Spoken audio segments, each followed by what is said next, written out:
So what do we take out in mid lane on Team Spirit? What do we ban?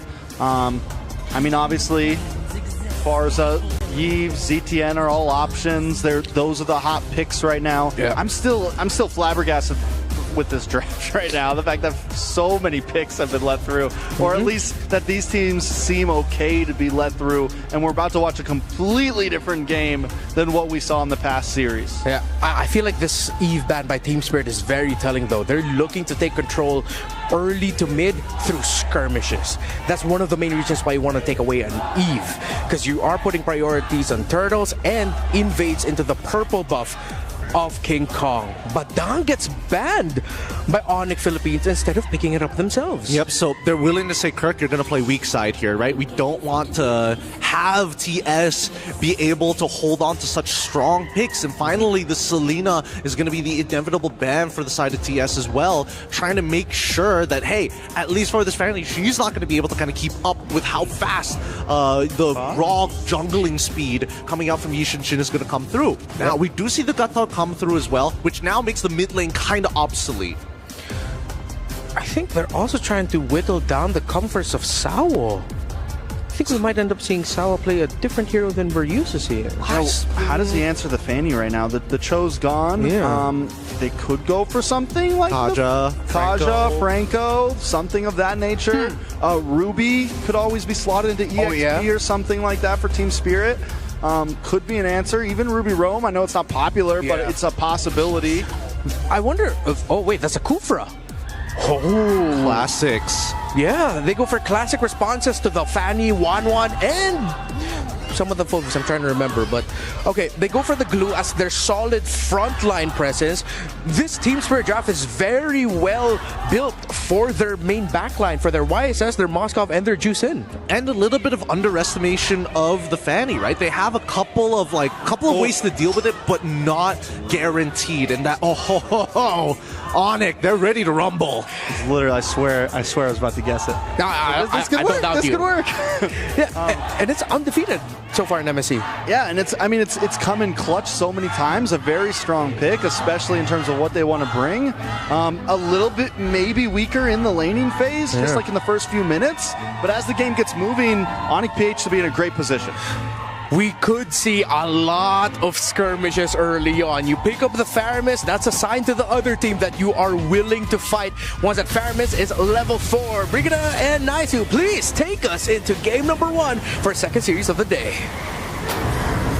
We are amped up and ready. Thank you so much to the panel there for breaking it down. We're ready for another 5 games. I'll tell you that much. Welcome to the English desk here. I'm Naisu, and this is Brigida to bring it the action between Team Spirit and Onyx Philippines. Who will it be? I'm just going to throw it out there. I called the Kufra. All right, Brigida is my witness. Is my backup. She's my witness here. What do you think? Is this enough to deal with King Kong's Fanny? I mean, it does feel like they just decided to directly respond to whatever was brought out here by Onyx PH, but I feel like it ultimately lies in how well they're able to play around this Yi Sun Shin, because it's going to be a very crucial part in this entire piece that Team Spirit does want to play in this game, because majority of the damage is going to rely on him, especially for those early skirmishes, as pointed out by our panelists, because we're expecting a lot of those to come in the first few minutes of the game. Yeah, I think this is a very, Trek said it best there. It's like, this is a very different flavor that we're already seeing in game 1 with the drafts here, which is great. Again, and we also have another debut hero to MSC, and we've had so many picks. I'm not sure exactly the number we're at. I know it's like 87 or something like that. Here's a play, though, on Kirk. Tyrant's Revenge towards the XP laner, but Brusco's also there to provide some sort of assistance. And for Kid Bomba, you generally have to play it carefully for the glue in this game, because the Faramis came in at the perfect time, Yeah, the Faramis is great. A lot of teams kind of sleep on this pick still, but nonetheless, it's very valuable. The NetherRealm's great. It's got a 100% win rate right now, and a couple times that we've seen it pop up.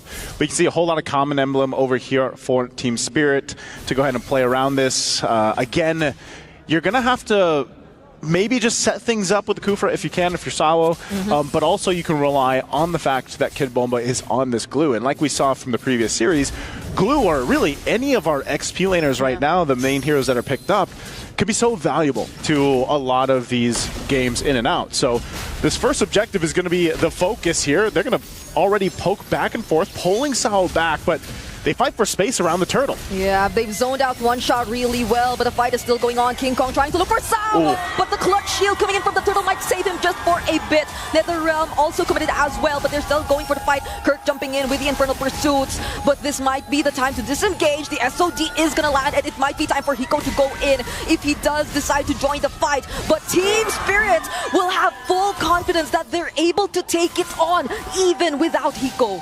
Great comms there. You know, Team Spirit, I feel like Hiko probably was like, should I follow through? But, you know, it was the call from Team Spirit, and Kid Bulma's like, no, we at least got another kill, or we got one of the kills here that we needed, plus the objective. So that gives them that little bit of advantage now. And again, it's just one of those things that kind of can have the factor where it builds up on compound interest here throughout the game. But nonetheless, you just want to farm up. If Hiko has this opportunity to just farm up on the Moskov, that's where we've seen the capabilities of turning games around later on. He doesn't have to just join these fights. Even if he lands a Spear of Destruction, that's completely fine. But even then, King Kong getting the kill himself, giving him a little bit of a amp-up time here on the Fanny. So far, though, it's interesting, Breda, because everybody still gets super excited for a Fanny. Yeah. And you know, he's going to, I mean, this is Kid Bomba. He should be fine. He should be. Gets the mount on Kirk, brings him under the turret as well, and that possibly saved him for this particular instance. King Kong and Kirk might play it a bit more safer now because the SOD is also there. Crimson Beacon in! Coming in from Sunset Lover, gets to find the knockup and the kill onto Kirk. Man, oh man, I didn't know if Hiko would follow up again, but again, that's threat enough. I landed the spear. You don't know if he's going to follow through or not, but still, the glue pulls through. It's such a suspense factor here for the spear or the glue. The spear. Like, I was going to say glue is also suspenseful. That's true. Both. You know? I mean, somehow, yeah. But the SOD landed twice. He never went in. He doesn't.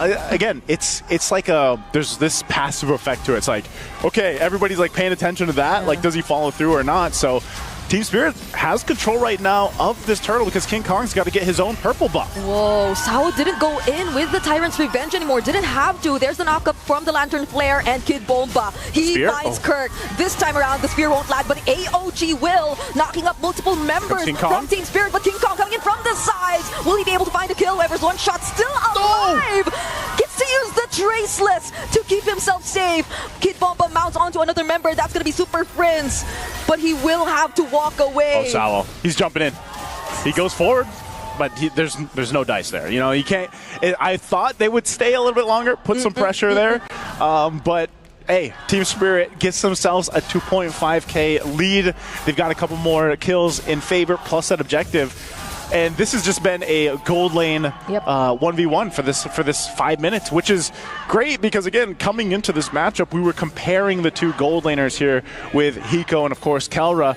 And, yeah, I think you need more time to see exactly the hype build-up for Hiko. The Hiko mania we talked about back when we got to see him get that Savage over an M6. But right now, it's just him and Kelra holding down the gold lane. It's going to take some time, especially for these two gold laners we're seeing right now.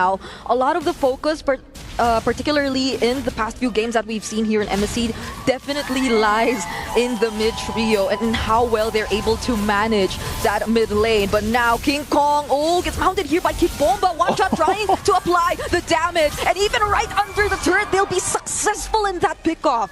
And that is just how annoying a glue can be. Even sticking to a Fanny. Making a flying Fanny, making you just have a hell of a time. And then you complement that with a Kufra. So they're going to put the pressure on the purple buff. And this is where it starts to really hurt. If you are playing a Fanny and you fall behind like this, even down to the purple buff not being available for you, it puts you in a really difficult spot. Yeah. And to be fair, I feel like Sao hasn't been the one to go in first majority of the time.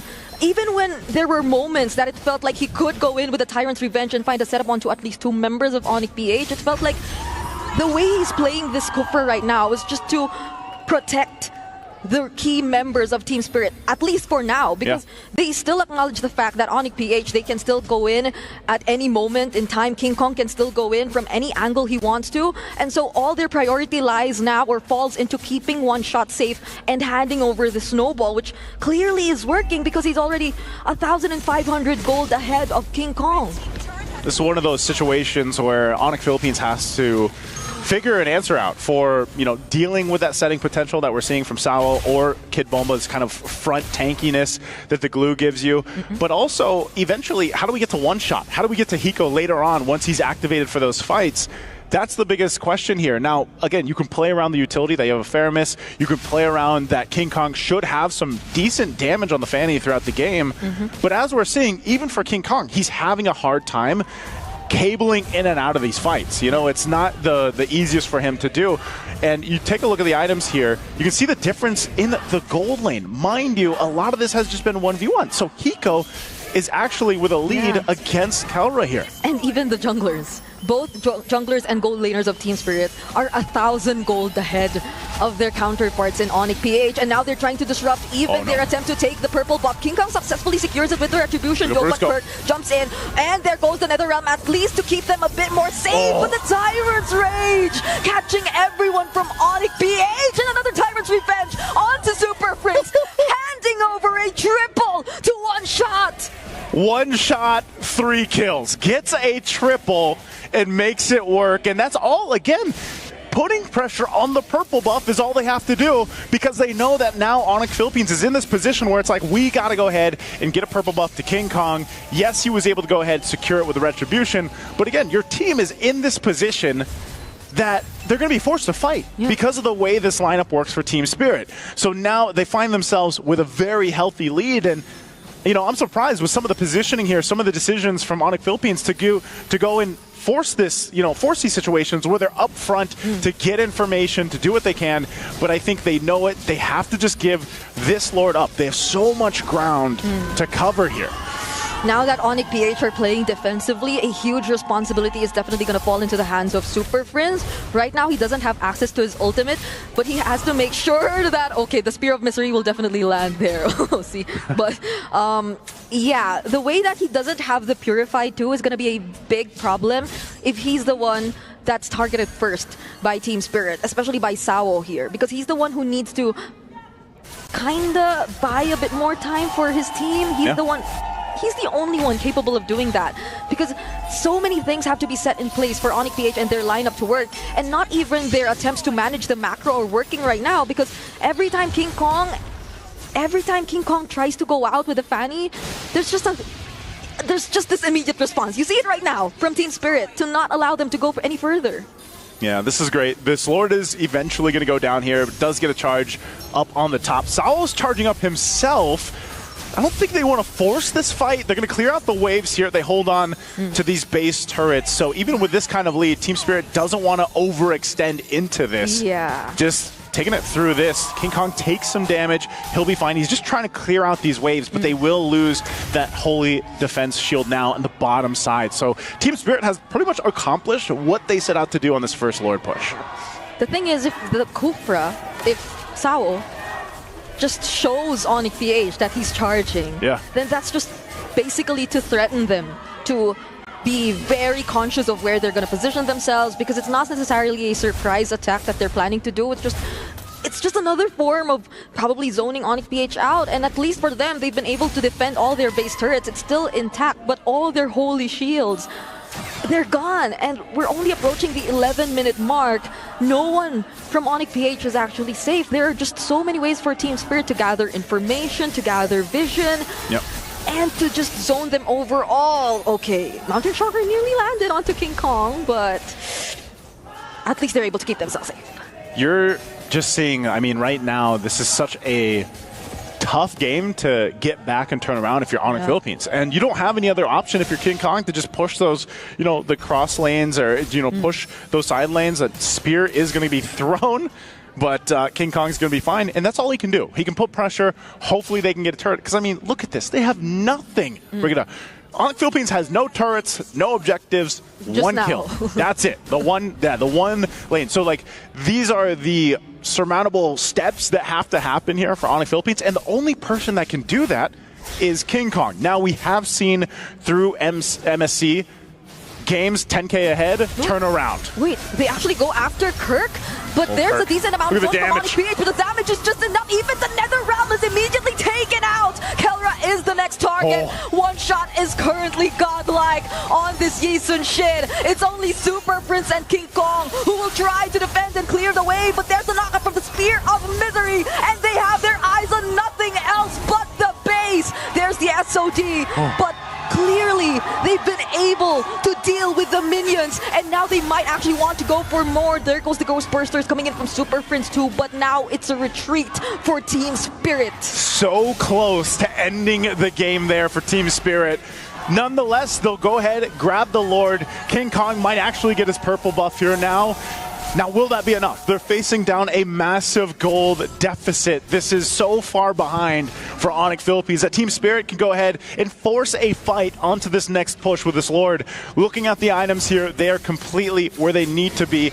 You already saw it in that last fight. If they decide, they almost just have free pickings to decide to who they want to go on. It doesn't matter if it's Brusco or if it's Kirk.